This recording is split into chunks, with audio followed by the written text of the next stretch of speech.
Hello student, आप सभी का स्वागत है एक और इंटरेस्टिंग वीडियो में जिसमें हम बात करने वाले हैं how many bag of cement in 1500 bricks. 1500 bricks में आपकी कितनी सीमेंट लगने वाली है, इसके बारे में आज पूरा वीडियो देखने वाले हैं। स्टूडेंट, वीडियो थोड़ा सा लंबा हो सकता है बट आई प्रॉमिस कि आपको पूरी क्वांटिटी आज समझ में आने वाली है। 1500 वीक के लिए हम आपको निकालने वाले हैं, फिर लास्ट में जाके आपको एक असाइनमेंट दिया जाएगा, उसकी वैल्यू आपको हमें फाइंड आउट करके बतानी है, जिससे पता लगेगा कि आपको कितना समझ में आया है। तो चलिए आज का वीडियो हम स्टार्ट करते हैं। देखिए स्टूडेंट, हमारा जो पॉइंट है वो है हमें सीमेंट बैग को फाइंड आउट करना है। तो कुछ चीज़ें सीमेंट बैग के बारे में हम आपको बता देते हैं कि जैसे सीमेंट बैग में आपकी जो एक बैग होता है उसमें जो वेट होता है वो होता है आपका 50 किलो का। ठीक है, तो इसी तरीके का हम आगे पूरी चीज़ बात करने वाले हैं, तो आप पूरा वीडियो एंड तक देखते रहिए। देखिए स्टूडेंट, हम सबसे पहले किसी भी चीज़ को फाइंड आउट करने के लिए हमें उस चीज़ का साइज़ पता होना चाहिए। अब जैसे हम बात कर रहे हैं यहाँ पर ब्रिक्स की, तो हमें ब्रिक्स के बारे में पूरी नॉलेज होना चाहिए। जैसे हम मॉड्यूलर साइज ऑफ ब्रिक्स की बात करेंगे तो जो साइज होता है वो होता है 190 mm by 90 mm by 90 mm। और जो इंडियन स्टैंडर्ड ब्रिक होती है उसका साइज होता है आपका 230 mm by 115 mm by 75 mm। ठीक है स्टूडेंट, अब हमें जो भी क्वांटिटी निकालना है वो मीटर क्यूब में निकालना है, इसलिए हमने इन क्वांटिटी को यूज़ करते हुए हमने इसको मीटर क्यूब में चेंज कर लिया है। इट मीन्स हमें इंडियन स्टैंडर्ड ब्रिक यूज़ करना है। mm में हमें साइज पता है, इसलिए हमें इसे मीटर में चेंज करने के लिए 1000 से हम इसको डिवाइड कर देंगे। ठीक है, तो 1000 से डिवाइड करने पर आपका ये वाला इक्वेशन आने वाली है। अब जब आप इस पूरी क्वांटिटी को कैलकुलेट करेंगे तो हमें एक ब्रिक की वैल्यू पता लग जाएगी। ठीक है, तो volume of one brick equal to 0.001984 metre cube. इस क्वांटिटी को आप मल्टीप्लाई करेंगे तो ये वाली वैल्यू आपकी आएगी, और ये एक ब्रिक का आपका वॉल्यूम है। ठीक है स्टूडेंट, अब हमें 1500 ब्रिक्स का हमें वॉल्यूम निकालना है। तो देखिए 1500 ब्रिक्स के लिए हमें क्या करना पड़ेगा, एक ब्रिक के वॉल्यूम से हमें 1500 का मल्टीप्लाई करना पड़ेगा। तो हमने इस क्वांटिटी को 1500 से मल्टीप्लाई किया, तो हमें अब 1500 ब्रिक्स का वॉल्यूम पता हो गया कि मतलब 1500 ब्रिक आपका जो वॉल्यूम है वो कितना कंज्यूम करेगी, 2.976 मीटर क्यूब। ठीक है स्टूडेंट, नाउ अब हम आते हैं नेक्स्ट पॉइंट पर जिसमें हम बात करने वाले हैं कैलकुलेशन पर बेस्ड। देखिए मोटार की थिकनेस जो हम ले रहे हैं वो हम लेंगे आपकी 10 mm, मतलब जो प्लास्टर होगा आपका इट, तो उसमें हमें 10 mm का आपका मोटार थिकनेस लेने वाले हैं। ठीक है, अब हम आगे देखते हैं कि size of brick with motor. जब हम ब्रिक को मोटार के साथ यूज़ करेंगे तो ऑब्वियस सी बात है कि उसका साइज़ बड़ा हो जाएगा। तो कितना हो जाएगा, हमें जो आपका इंडियन स्टैंडर्ड साइज़ था ये वाला, इस साइज़ में हमें 10 को प्लस करना है। ठीक है, जितने mm का भी आप थिकनेस लेंगे उसे आपको यहाँ पर प्लस करना है। तो आपकी ये वाली वैल्यू इस हिसाब से आ गई और आपको यहाँ पर मीटर में आपका ये आंसर आया। ठीक है, 1000 से डिवाइड करने पर। ठीक है स्टूडेंट, नाउ अब हम आगे बढ़ते हैं हमारे वॉल्यूम ऑफ मोटार ब्रिक। जिस तरीके से हमने ब्रिक का वॉल्यूम निकाला था उसी तरीके से हमें मोटार के साथ ब्रिक का भी वॉल्यूम निकालना है। तो इसका मल्टीप्लाई करेंगे तो आपके पास आंसर आएगा 0.00255 मीटर क्यूब। ठीक है स्टूडेंट, आई होप आपको यहाँ तक समझ में आया है। नाउ अब हमें 1500 के लिए निकालने के लिए इसका मल्टीप्लाई 1500 से कर देंगे, तो ये वाला ये आंसर आ गया आपका। नाउ अब हमें नेक्स्ट करना है कि हम किस तरीके से मोटार का वॉल्यूम फाइंड आउट कर सकते हैं। तो देखिए स्टूडेंट, मोटार का वॉल्यूम फाइंड आउट करने के लिए हमें सिर्फ मोटार का चाहिए। हमें ब्रिक के साथ मोटार का वॉल्यूम आया है, ठीक है, और एक वॉल्यूम आया है आपका ब्रिक का। तो ब्रिक के वॉल्यूम में से आप मोटार का वॉल्यूम माइनस कर दीजिए।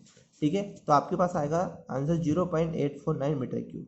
मतलब मोटार का जो वॉल्यूम होने वाला है आपकी इसमें, वो चीज़ होने वाली है आपका 0.849 का। ठीक है स्टूडेंट, नाउ अब हम आगे बढ़ते हैं, हम इसमें बात करने वाले हैं।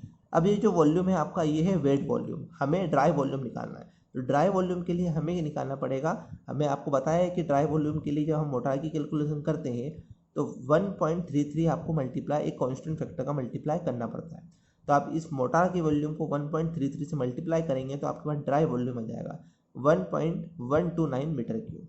ठीक है, अब ये ड्राई वॉल्यूम एक्चुअल है, बट हम वेस्टेज को भी कैलकुलेट करके चलते हैं, क्योंकि जब आप प्लास्टर करेंगे मोटार का यूज़ करेंगे तो वहाँ पर वेस्टेज होता है। तो 10% हम वेस्टेज लेते हैं, तो 10% इसका निकालेंगे तो आपका आएगा 0.1129। ठीक है, इसी तरीके से हम टोटल मोटार वॉल्यूम निकाल लेते हैं।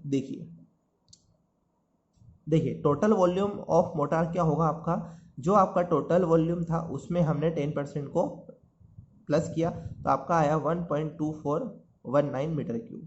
ठीक है स्टूडेंट, नाउ अब हमें पता है कि ब्रिक की जो डेंसिटी होती है वो होती है 1440 किलोग्राम पर मीटर क्यूब। ठीक है, अब जो हम मोटार जब हम यूज़ करने वाले हैं तो मोटार का रेशो है हमारा 1:5, जिसमें आपका 1 है सीमेंट, 5 है आपका सेंट। ठीक है स्टूडेंट, हम आप 1:1:4 भी यूज़ कर सकते हैं, 1:5 भी यूज़ कर सकते हैं, 1:6 भी यूज़ कर सकते हैं अकॉर्डिंग टू द कॉस्टिंग। ठीक है, हम यहाँ पर 1:5 यूज़ करने वाले हैं। देखिए इसमें 1 पॉइंट आपका सीमेंट है तो हम सीमेंट की बात कर लेते हैं पहले। तो पार्ट ऑफ सीमेंट 1/6 होगा। टोटल वॉल्यूम कितना है इसका, 1 + 5 6। ठीक है, तो 1 आपका सीमेंट है और 6 टोटल है। वॉल्यूम ऑफ मोटार आपके पास है, हमने यहाँ पे अभी कैलकुलेट किया है। ठीक, इसी तरीके से हम बात करने वाले हैं कि वेट कितना होगा। तो देखिए वेट बराबर होता है आपका वॉल्यूम इंटू डेंसिटी। ठीक है स्टूडेंट, वॉल्यूम क्या है हमारा 1.249, बट ये टोटल वॉल्यूम है, हमें सीमेंट के साथ निकालना है तो हमें 1/6 इंटू 1.249 करना पड़ेगा इंटू डेंसिटी। डेंसिटी की हमने आपको बताई है यहाँ पर कितनी होती है 1440 किलोग्राम पर मीटर क्यूब। ठीक है, नाउ हम इसको जब कैलकुलेट करेंगे तो हमारे पास आंसर आएगा 298.056 kg। ठीक है, अब हमें ये पता है स्टूडेंट कि एक बैग का जो बैग का जो वेट होता है वो होता है आपका 50 किलो। आप 50 किलो को जब इस वेट से डिवाइड कर देंगे तो आपके पास नंबर ऑफ बैग्स आ जाएंगे। देखिए number of bags equal to होता है वेट डिवाइडेड बाय 50। तो वेट क्या है हमारे पास 298.056, इसको आप 50 से डिवाइड कर दीजिए तो आपके पास जो बैग्स आएंगे वो आएंगे 5.96 बैग। इट मीन्स आप इसको यदि अप्रोक्सीमेट वेट लें तो इसको हम बोल सकते हैं कि 6 बैग आप यूज कर सकते हैं। ठीक है स्टूडेंट, तो ये था कि हमने किस तरीके से सीमेंट का कैलकुलेशन किया 1500 ब्रिक्स के लिए। अब आप हमें 1000 ब्रिक्स के लिए सीमेंट बैग की क्वांटिटी निकाल के कमेंट सेक्शन में बताइए। ठीक है स्टूडेंट, नाउ अब हम आगे देखते हैं कि हम सेंड का कैलकुलेशन कैसे करते हैं। सेंड भी हमें जरूरत पड़ेगी क्योंकि मोटार यूज हो रहा है। मोटार किसका मिक्सचर होता है, सीमेंट और सेंड का। सीमेंट बैग हमने देख लिया है। ठीक है, अब हम सेंड की वैल्यू को भी फाइंड आउट कर लेते हैं। तो चलिए देखते हैं। देखिए सेंड क्वांटिटी कैलकुलेशन, हमने जो मोटार यूज़ किया है वो 1:5 का लिया है जैसे हमने आपको बताया है। तो सेंड का पार्ट उसमें क्या होता है 5, तो टोटल पार्ट क्या है 6, तो 5 डिवाइडेड बाय 6 सेंड का पार्ट हो गया।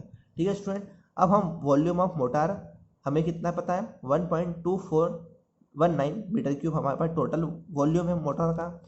अब हमें ये पता है स्टूडेंट कि 1 मीटर क्यूब में 35.32 क्यूबिक फीट आपका होता है।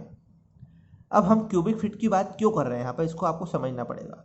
देखिए सीमेंट हमेशा आपकी केजी में होगी, मतलब बैग्स में आएगी तो वो केजी डिफाइन करने वाला है। बट सेंड जब आप लाते हैं तो सेंड हमेशा आप लाते हैं क्यूबिक फीट में। सेंड स्टूडेंट आपको याद रखना है कि सेंड हमेशा क्यूबिक फीट में आएगी। ठीक है, आप केजी में भी ला सकते हैं लेकिन जो उसकी क्वांटिटी मेजर होती है साइड पर वो क्यूबिक फीट में होती है। ठीक है, तो वॉल्यूम हमें पता है, टोटल वॉल्यूम 1.2419 का हम 1 डिवाइडेड बाय 6 कर देंगे, 5 डिवाइडेड बाय 6 कर देंगे सॉरी। तो हमने इसका कैलकुलेट किया तो हमें पास वैल्यू आई 1.0349 मीटर क्यूब। अब हमें क्यूबिक फीट में चाहिए, तो जब आप छोटी क्वांटिटी से बड़ी क्वांटिटी में जाते हैं तो आप करते हैं हमेशा मल्टीप्लाई। तो 1.0349 को मल्टीप्लाई आप कीजिएगा 35.32 से, जब आप कैलकुलेट करेंगे तो आपके पास क्यूबिक फीट में वैल्यू आएगी 36.55। तो इतनी सेंट आपको रिक्वायर्ड होने वाली है, सेंट रिक्वायर्ड। ठीक है स्टूडेंट, तो स्टूडेंट ये था जिसमें हमने आज सीखा कि हम किस तरीके से हम सीमेंट बैग और सेंट की क्वांटिटी को निकाल सकते हैं। हमारा क्वेश्चन आपका मेनली बैग पर ही बेस्ड था, हमने लास्ट में जाके इसको सेंट की क्वांटिटी को भी निकालना आपको सिखाया। ठीक है स्टूडेंट, तो आई होप आपको ये आज का वीडियो समझ में आया, जिसमें हमने सिर्फ सिंपल कैलकुलेशन ही की है। आपको थ्योरी बेस थोड़ी सी चीज़ें पता होनी चाहिए कि हमारा ब्रिक का साइज हमें कौन सा यूज़ करना है, मोटार हमें कितने mm का यूज़ करना है, क्या थिकनेस का यूज़ होने वाला है। ठीक है, हम जब वेट वॉल्यूम को ड्राई वॉल्यूम में कन्वर्ट करते हैं तो वहाँ पर हम 1.33 का मल्टीप्लाई करते हैं in the case of motor. Concrete के केस में हम 1.54 यूज़ करते हैं। क्यों यूज़ करते हैं, इन दोनों के बीच का डिफरेंस भी हमने बता रखा है आपको एक वीडियो में, आप उसे भी जाकर चेकआउट कर सकते हो। ठीक है स्टूडेंट, तो आई होप आपको आज का ये वीडियो समझ में आया। स्टूडेंट, आपके लिए एक असाइनमेंट है, जिस तरह हमने 1500 ब्रिक्स के लिए वर्क किया है, आप यहाँ पर हमें 1000 ब्रिक्स के लिए कैलकुलेट करके कमेंट सेक्शन में आंसर बताइए।